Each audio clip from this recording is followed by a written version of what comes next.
Interesting Texas fact of the day video. You know, I love my interesting Texas facts, interesting Texas history. And actually, I want to say thank you to many people that have been doing this over the years.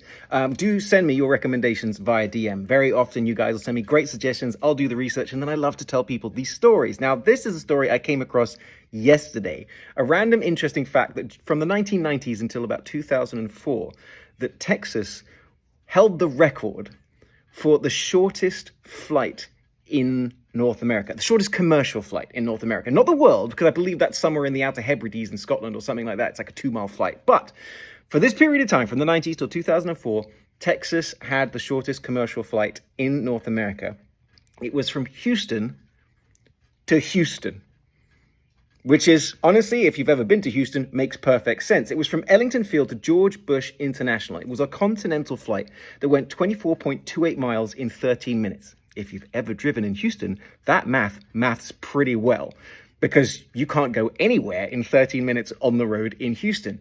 But there's more to this, right? So it was free parking at Ellington Field, and it's only $50 for the flight.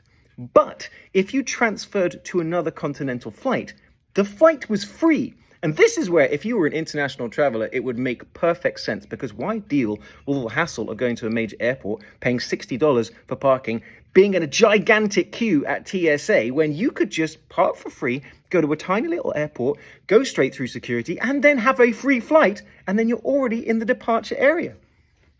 Honestly, that would have been amazing. And the thing is, it kind of reminds me of when I first moved to Texas 10 years ago, okay? Because it took 18 months for my green card to come in.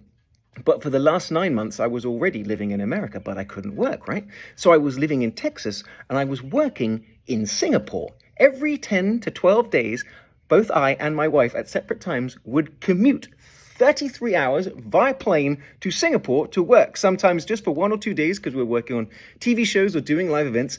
And then we would fly back. So never, ever complain about your commute to me, because trust me, I've had a worse one. But I did find that it was honestly easier to leave from Waco Airport instead of driving all the way to Dallas, because this Waco is just this tiny little rinky-dink airport. And I don't mean that in a bad way. I mean it in honestly a good way. If you want to put it in sort of like Texas parlance, Waco Airport's about a third the size of a Buc-ee's. It's tiny.